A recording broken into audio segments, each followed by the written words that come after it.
नमो नमो विद्यार्थियों, हम पढ़ रहे हैं बीए पार्ट फर्स्ट में संस्कृत विषय। और संस्कृत विषय में हम पढ़ रहे हैं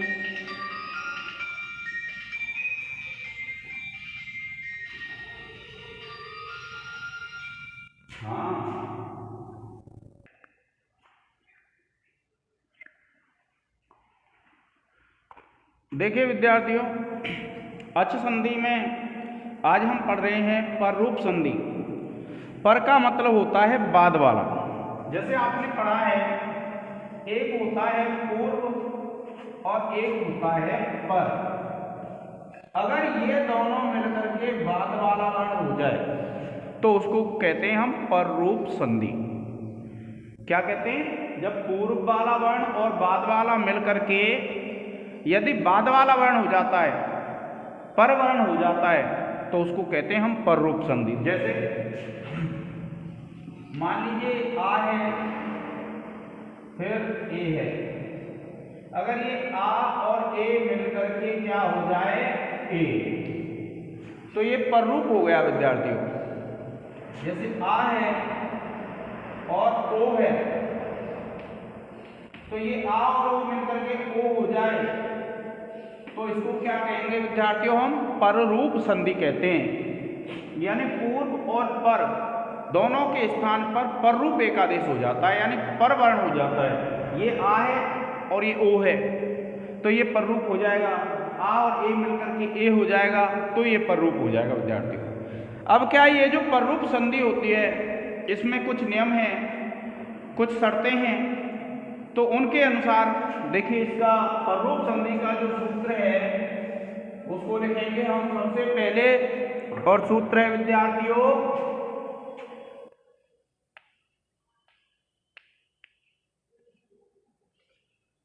एंगी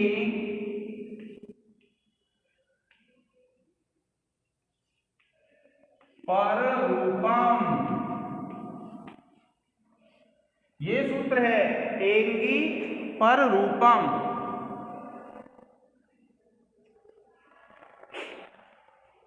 देखिए, अवर्णांत उपसर्ग से परे,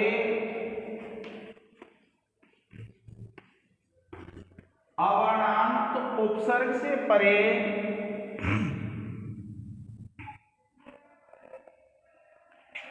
एंग आदि धातु हो तो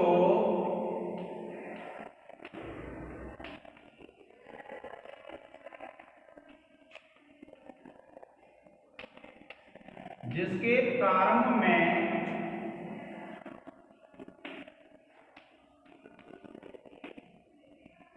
ए या ओ, अवर्णांत उपसर्ग से परे एंग आदि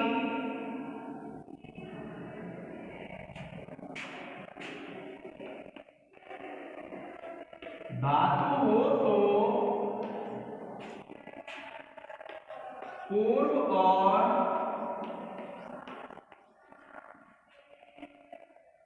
पर के स्थान पर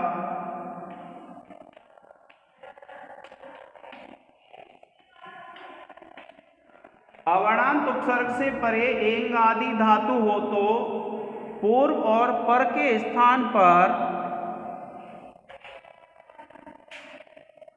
रूप एकादेश हो जाता है।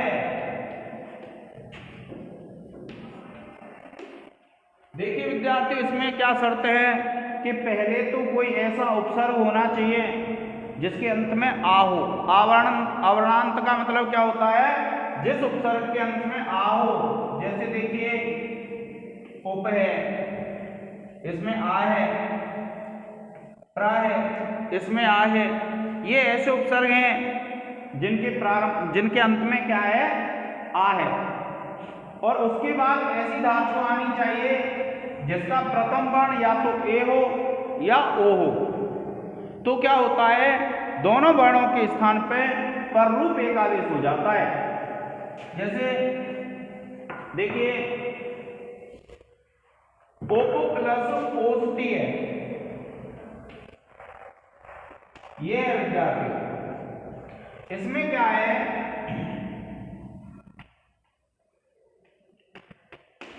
आप इसको जब इसमें से आ अलग कर लेंगे तो ये हलन तो हो जाएगा और ये स्थिति आ जाएगी ऐसे,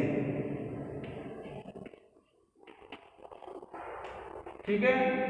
अब ये आ और ये ओ दोनों मिलकर के क्या हो जाएंगे, ओ हो जाएंगे। क्यों हो जाएंगे, क्योंकि ये शर्त है कि अगर ऐसा उपसर्ग हो पहले जिसका अंतिम वर्ण क्या है, आ है, और उसके बाद अगर कोई ऐसी धातु आती है जिसका प्रथम वर्ण क्या है, एंग, एंग का मतलब होता है ए या फिर ओ, तो ये ओ है, तो अब क्या होगा, ये आ और ओ मिलके ओ हो जाएंगे विद्यार्थियों, और ये हो जाएगा आपका ओसती, ठीक है।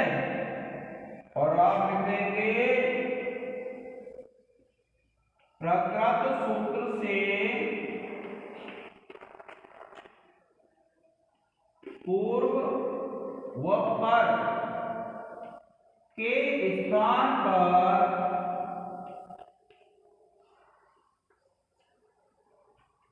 पर रूप एकादेश होता है।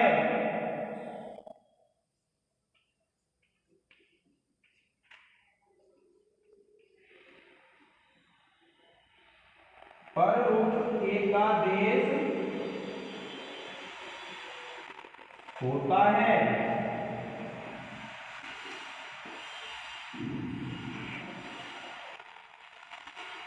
अब देखिए ये आ था और ओ बाद वाला हो गया, तो ये क्या होता है, पर रूप होता है, यानी पूर्व वर्ण और बाद वाला वर्ण बाद वाला हो जाए मिलकर के एक हो जाए, तो उसको कहेंगे हम पर रूप संधि।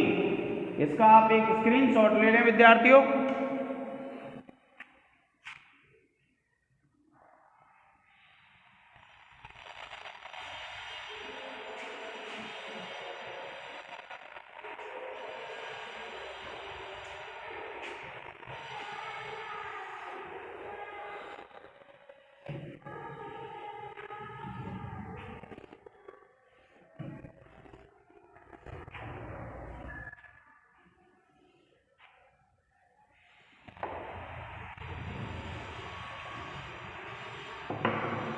अब देखिए सिद्धियां करेंगे संधि की हम।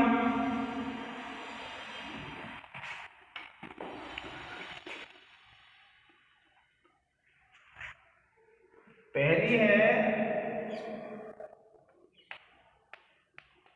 प्रेजते, इसका अर्थ होता है अत्यंत चमकता है।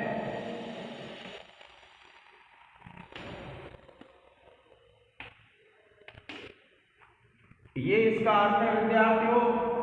फिर आप इसका संधि विच्छेद कर देंगे, प्र प्लस एजते, और आप लिखेंगे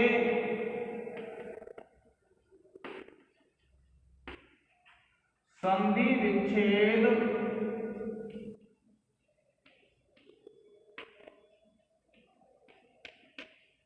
करने पर,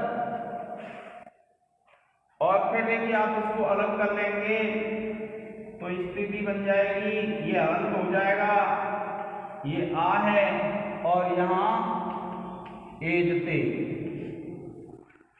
अब क्या है, आपको पता है ये आ है और ये ए है, तो आ के बाद अवर्णांश उपसर्ग है, तो इस आ और ए के स्थान पे क्या हो जाएगा, ए हो जाएगा। यानी पूर्व और पर दोनों के स्थान पे पर कहते हैं बाद वाला जो आदेश है वो हो जाता है, तो उसको कहते हैं पर रूप संधि। और आप लिखेंगे प्र प्लस एजते, और सूत्र लिख जाएगा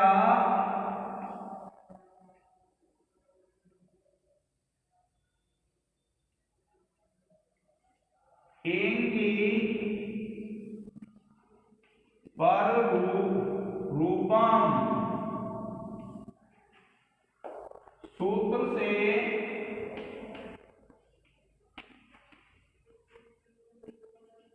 पूर्व अ और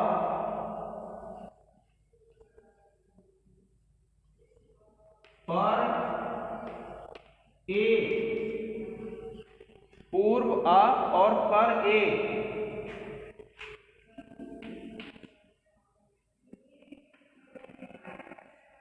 दोनों के स्थान पर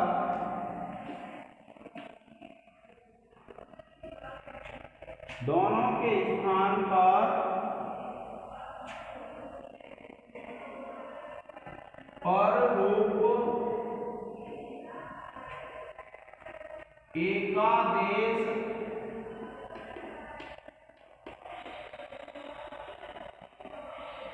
करने पर, देखिए एंगी पर रूप हम ये जो सूत्र है इसको आप रेखांकित कर देंगे और जब इसका पर रूप एकादेश हो जाएगा फिर आप इसको जोड़ देंगे और ये हो जाएगी आपकी सिद्धि पूरी। प्रे ये ए इस पे चला जाएगा और ये हो जाएगा आपका प्रेजते, और परिभाषा लिख देंगे आप अजीनम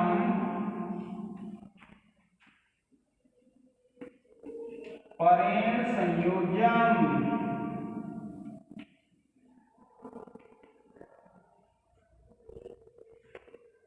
ये है से संयोग करने पर। चलिए विद्यार्थियों ये सिद्धि हो जाती है, आप इसका एक स्क्रीनशॉट ले लें।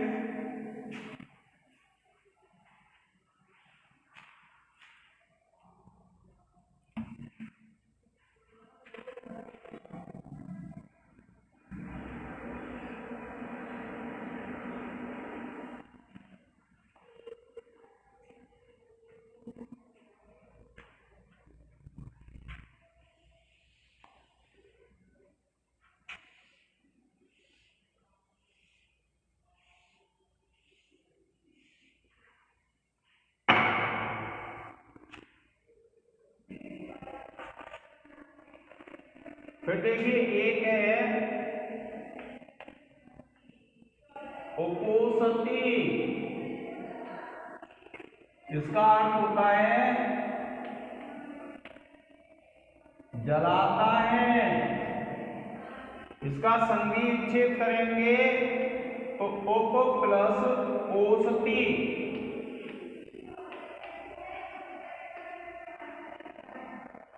और आप इसको जब अलग कर लेंगे तो देखिए इस पा में से आ अलग हो जाएगा, ये स्थिति हो जाएगी इस प्रकार से, और ये स्थिति जब इस प्रकार हो जाएगी तो फिर देखिए ये आ और ओ दोनों के स्थान पे क्या कर देंगे आप, ओ कर देंगे, पर रूप कर देंगे, और ये हो जाएगा आपका उप प्लस ओषति, क्योंकि ये आ और ये ओ दोनों मिलकर के क्या हो गए, ओ हो गए, यानी पर रूप हो गए। और फिर आप लिख देंगे एंगी पर रूपम सूत्र से पूर्व आ और पर ओ दोनों के स्थान पर रूप एकादेश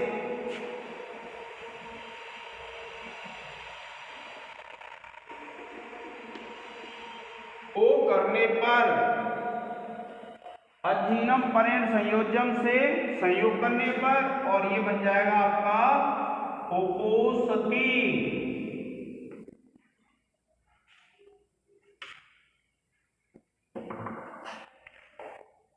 इसका एक स्क्रीनशॉट ले लें।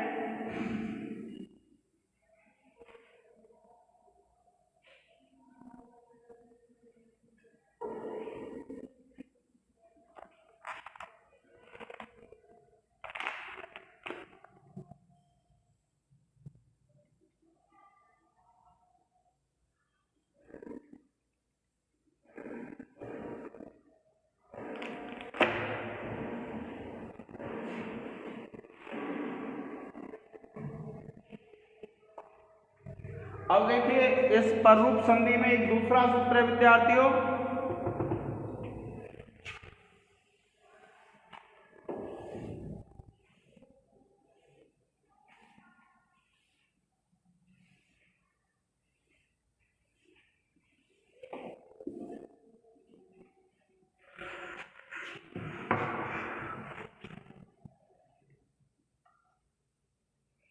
देखिए इस पररूप में ही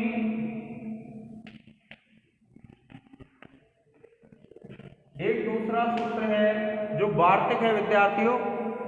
अब देखिए इसमें एक परिभाषा सूत्र पढ़ेंगे हम, अचो अंत्यादि टी।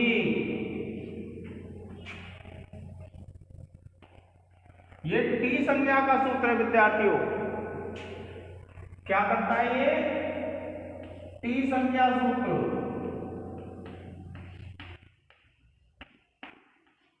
ये टी संज्ञा का सूत्र है, अचो अंत्यादि टी। देखिए ये क्या कहता है, अचों में जो अंत्यच, इसका अर्थ क्या है, अचों में जो अंत्य अच,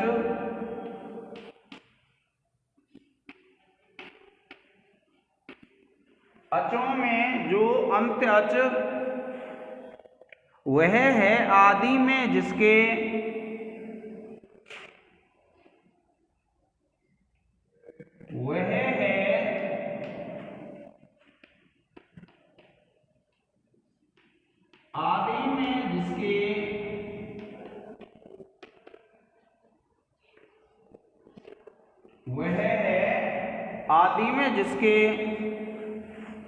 उस शब्द समुदाय की टी संज्ञा होती है।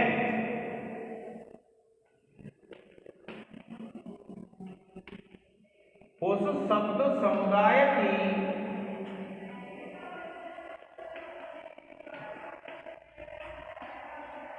टी संज्ञा होती है।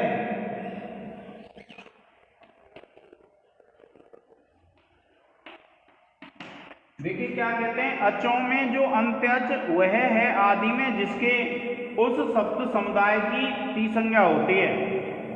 जैसे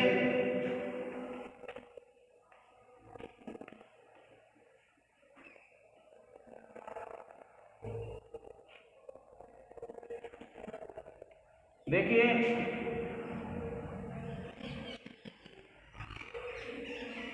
मानस शब्द में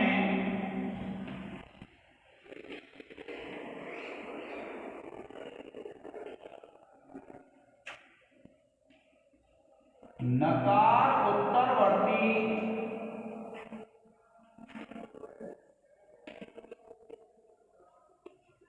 आकार,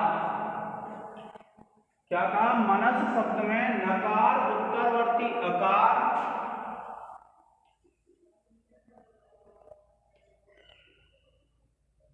अंतिम अच है।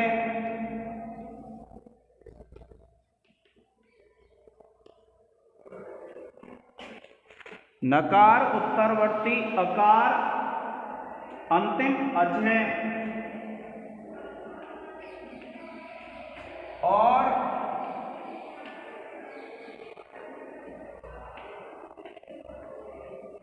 उसके बाद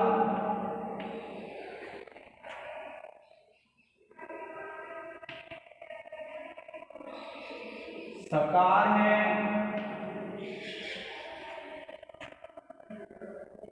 अतः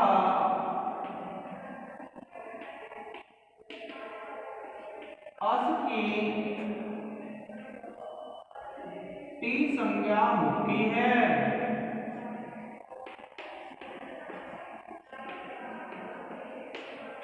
देखिए विद्यार्थियों, टी संज्ञा किसकी होती है? कोई शब्द समूह है, जैसे आपने यहाँ मनीषा पढ़ा, मनस है, ऐसे ही आपने पढ़ लिया, मान लीजिए पता तो शब्द है। जब आप इसको अलग अलग लिखेंगे तो ये स्थिति आ जाएगी आपकी ये। तो किसी भी शब्द समुदाय में जो अंतिम अच होता है, अंतिम अच क्या है? आ है। और इसके बाद क्या आ रहा है ता, तो इन दोनों का नाम क्या हो जाता है, टी हो जाता है, टी संज्ञा हो जाती है। अगर किसी के अंत में व्यंजन नहीं हो, हल नहीं हो, केवल अच हो, स्वर हो, तो केवल स्वर की हो जाती है टी संज्ञा। जैसे आपने लिखा कर्क, अब ये जो कर्क शब्द है इसके अंत में क्या है, आ है, तो ये जो आ होगा, देखिए ऐसे आप लिखेंगे,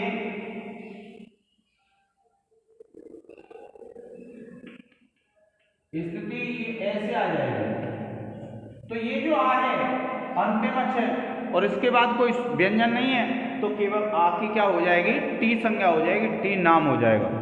तो टी नाम क्या होता है, कोई भी जो शब्द समुदाय होता है उसका जो अंतिम स्वर होगा उसका नाम क्या रख जाता है विद्यार्थियों, टी रख जाता है। किस स्वर का, जो अंतिम स्वर होता है उसका नाम क्या रख देते हैं हम, टी रख देते हैं। इसका एक स्क्रीनशॉट ले लें।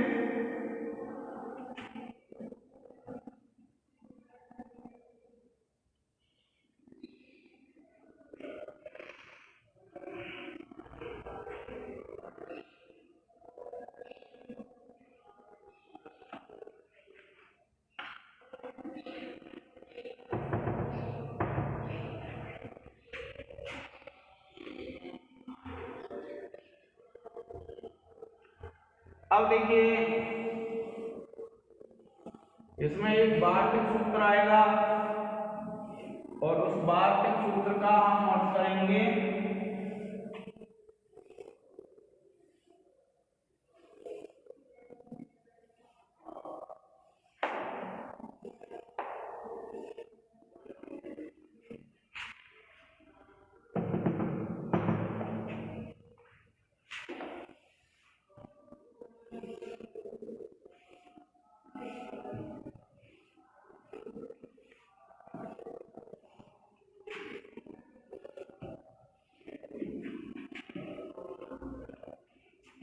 अब देखिए सकंध्व आदिषु पर रूपम वाच्यम,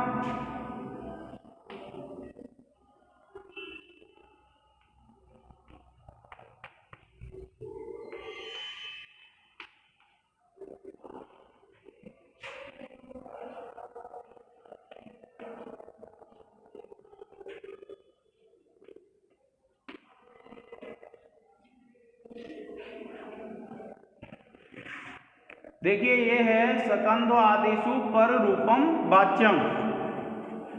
तो इसका अर्थ है सकंध्व आदि शब्दों में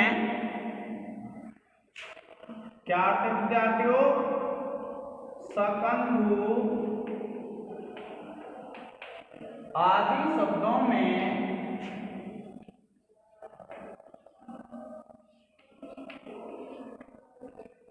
सकंध्व आदि शब्दों में पर रूप कहना चाहिए।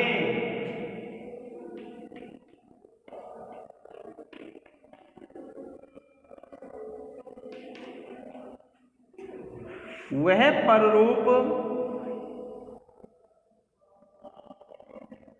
कहना चाहिए, वह पर रूप टी और वह पर रूप टी और अच के स्थान पर समझना चाहिए।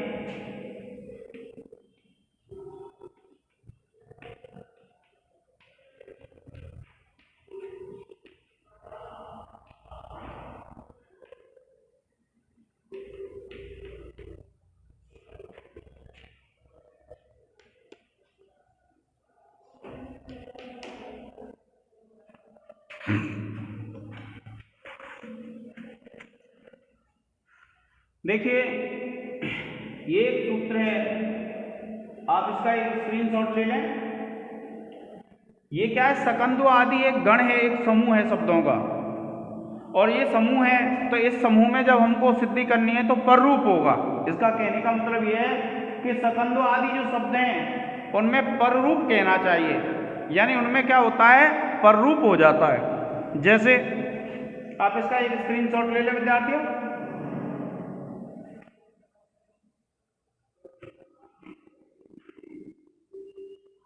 ये क्या है, शब्दों का एक समूह है। मैं आपको सब शब्द लिखा दूंगा और उनकी सिद्धि भी बताता हूँ अभी।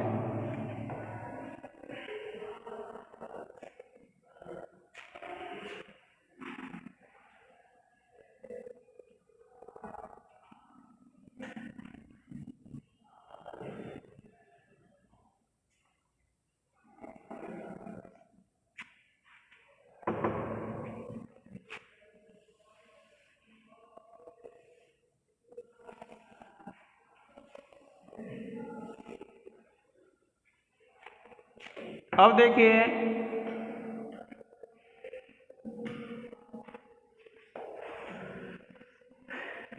एक शब्द है हमारा शकंधु।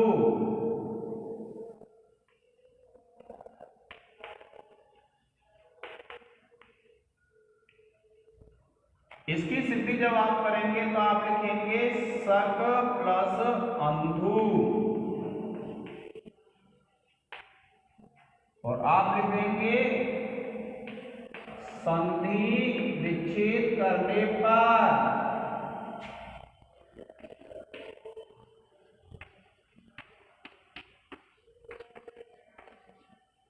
अब देखिए, आपको पता है जब इसको हम अलग अलग करते हैं तो ये स्थिति आ जाती है ऐसे।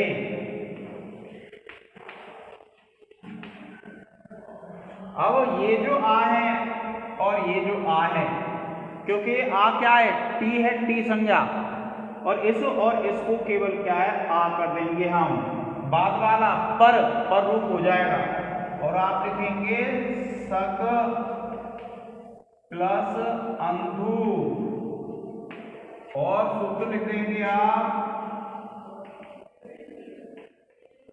अचो अंत्यादि टी सूत्र की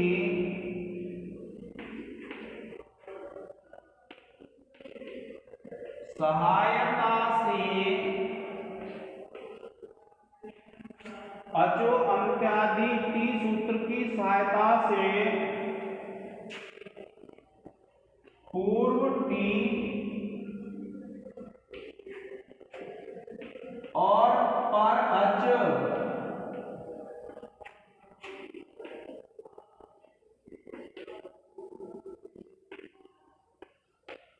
दोनों के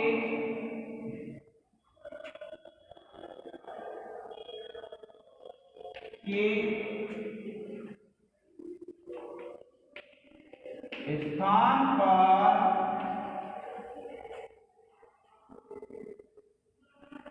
अचोन्त्यादि टी सूत्र की सहायता से पूर्व टी और पर अच दोनों के स्थान पर सकंध्वादिषु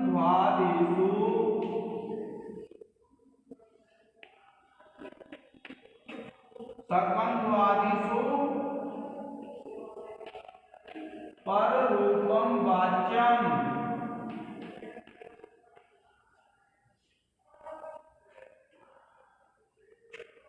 सूत्र से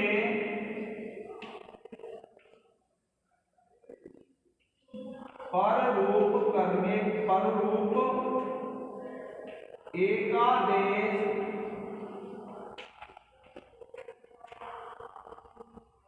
करने पर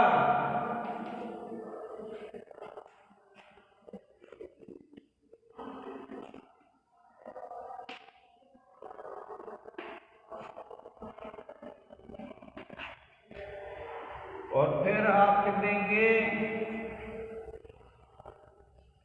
शकंधु, और सूत्र लग जाएगा अजीनम परेण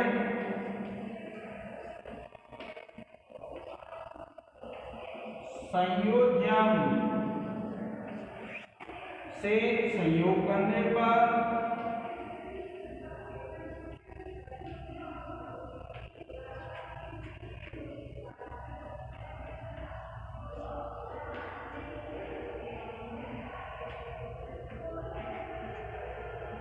अजीनम परेण संयोजन से संयोग करने पर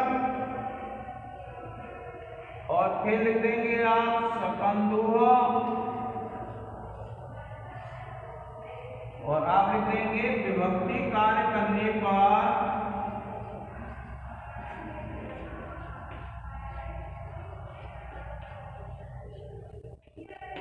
रूप सिद्ध।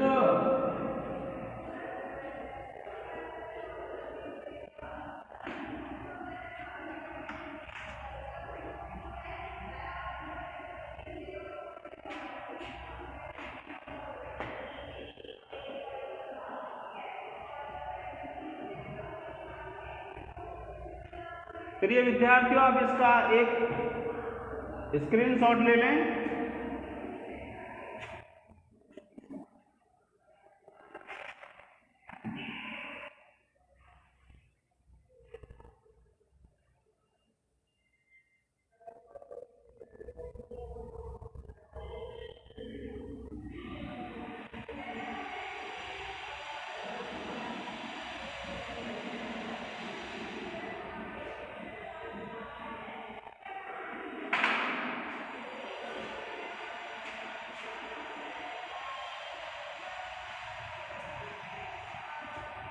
अब देखिए, जो दूसरा है हमारा शब्द इसमें वह है करकंदुह। तो आप इसको करेंगे, देखिए ये हो जाएगा कर्क, और आप लिख देंगे कर्क, और फिर आप लिखेंगे कर्क अंदु, और आप लिख देंगे करकंदु, और फिर लिख देंगे आप करकंदुह।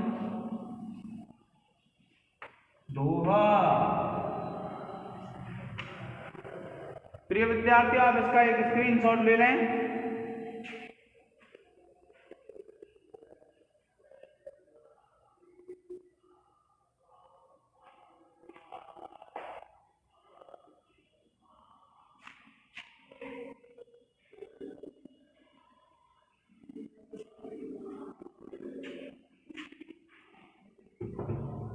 फिर देखिए,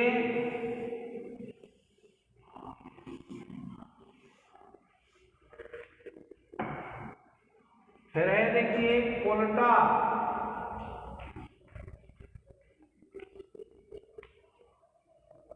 आप लिखेंगे कुल प्लस अटा, और इसको जब आप अलग करेंगे तो ये हो जाएगा कुल प्लस अ प्लस अटा। ठीक है विद्यार्थियों,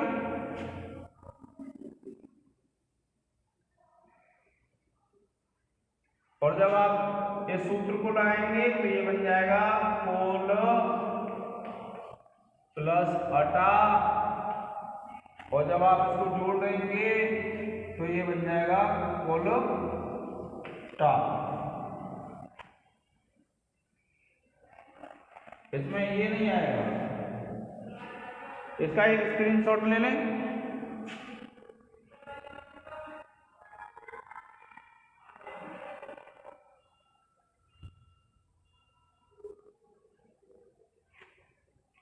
इसी प्रकार है विद्यार्थियों, देखिए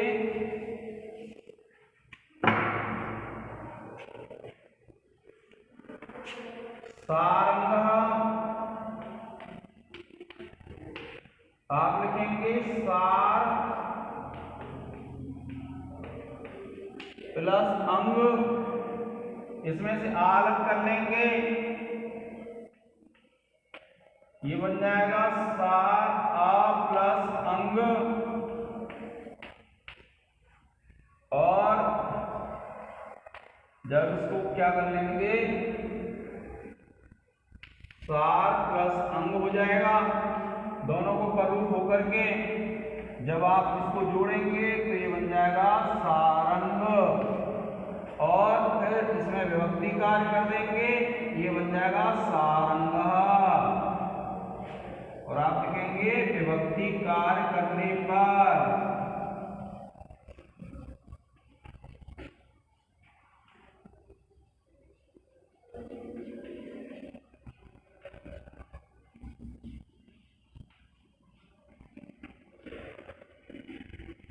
इसका भी एक स्क्रीनशॉट ले लें विद्यार्थियों।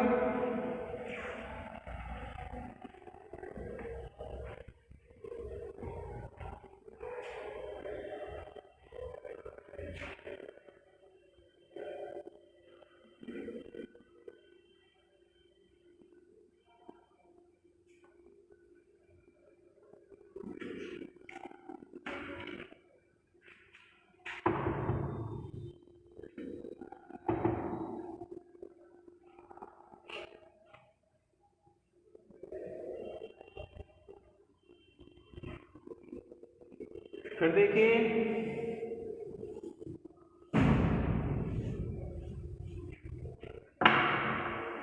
एक है सीमंतः, आप इसका संधि विच्छेद करेंगे सीम प्लस अंत, और जब आप इसको अलग करेंगे माँ में से आ निकल जाएगा, ये स्थिति ऐसे बन जाएगी। और फिर आप इसको पर रूप कर लेंगे, इसको और इसको मिला के बाद वाला हो जाएगा, और ये हो जाएगा सीम प्लस अंत, और फिर आप लिख देंगे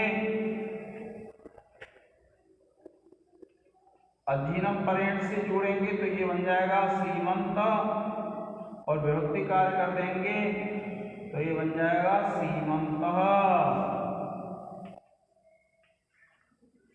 ठीक है विद्यार्थियों, आप एक स्क्रीनशॉट ले लें।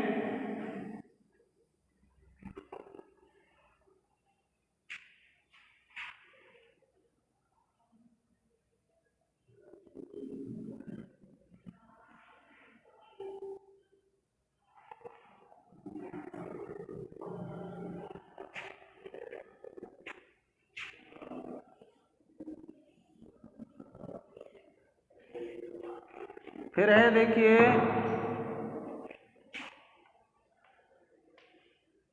मनीषा, इसका जब संधि विच्छेद करेंगे तो ये बनेगा विद्यार्थियों मनस प्लस ईसा, और देखिए जब आप इसको अलग करेंगे तो ये बन जाएगा, देखिए इसको कर लेंगे हम टी अलग कर लेंगे, ये टी इसमें ये है और ये ईसा, ये टी हो गई और ये अच हो गया।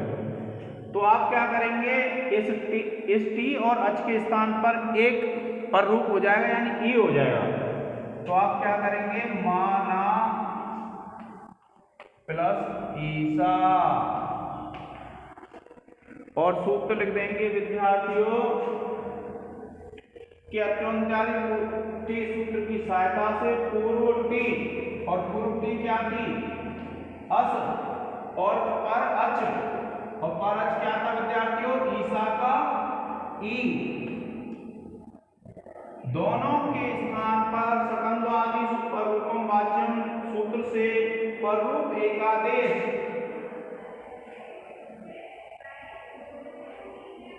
ई करने पर, और ये बन जाएगा आपका, जब आप इसको जोड़ देंगे तो ये बन जाएगा मनीषा, इसमें ये लगेगा नहीं विद्यार्थियों। इसका एक स्क्रीनशॉट ले लें।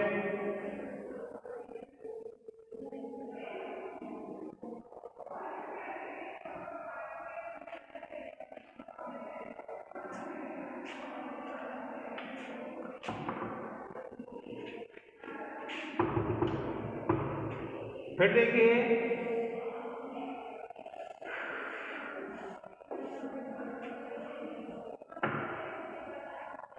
एक है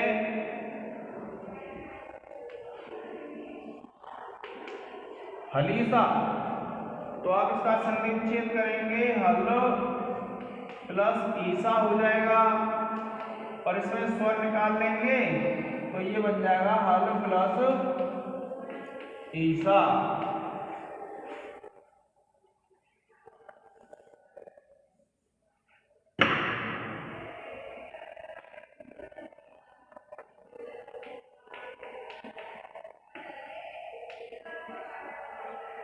और देखिए फिर ये आ और ई मिलके क्या हो जाए, पर रूप ई हो जाएगी। और आप लिखेंगे हल प्लस ईसा, और देखिए आप लिखेंगे पूर्व अस आ और पर ई दोनों के स्थान पर सकंद आदिशु पर रूपम वाच्यम सूत्र से पर रूप एकादेश ई करने पर, और जब आप इसका जोड़ लेंगे तो ये बन जाएगा विद्यार्थियों हलीसा। इसका एक स्क्रीनशॉट ले लें।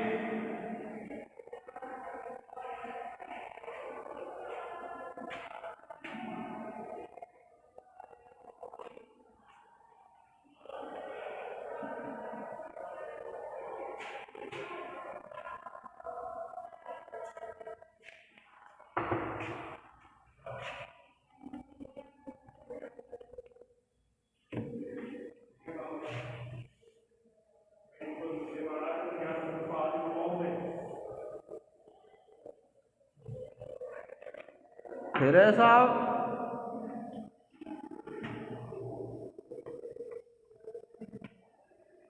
लांगलीसा,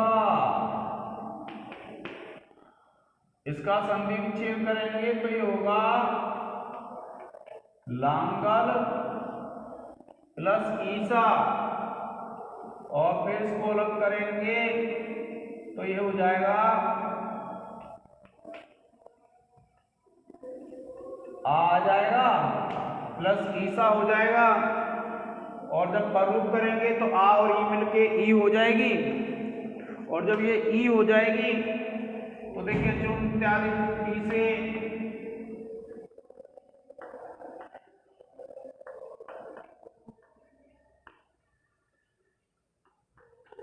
लांगल प्लस ईसा, और जब इनको जोड़ देंगे ये बन जाएगा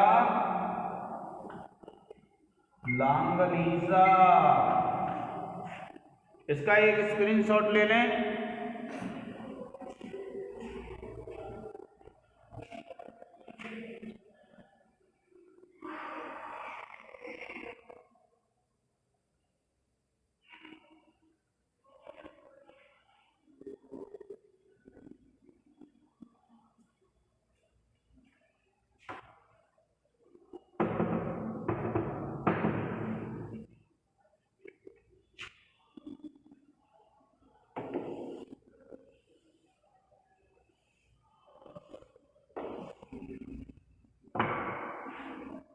फिर देखिए एक शब्द है आपका पतंजलि।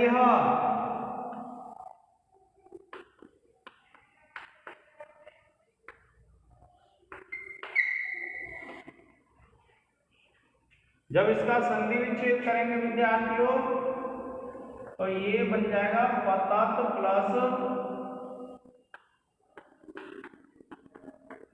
अंजलि, और जब आप इसमें से टी को अलग कर लेंगे तो ये स्थिति बन जाएगी आपकी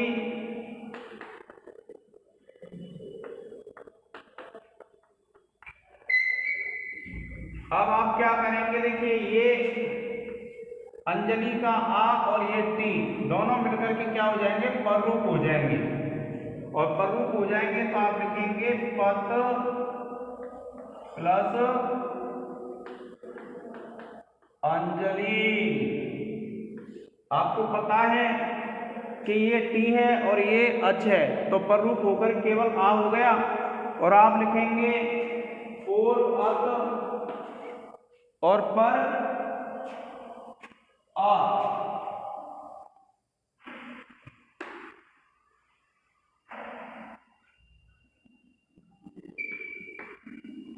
पूर्व अत और पर अच दोनों के स्थान पर सकंद आदिशु पर रूपम वाच्यम सूत्र से पर रूप एकादेश होने पर ये हो जाता है विद्यार्थियों। और जब आप इसको जोड़ लेते हैं तो ये बन जाता है पतंजलि। ये आ इसमें जुड़ जाएगा,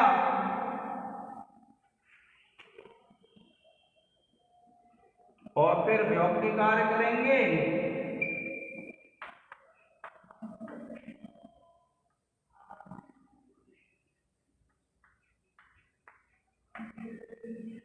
हो जाएगा पतंजलि, और आप लिख देंगे विभक्ति कार्य करने पर रूप सिद्ध।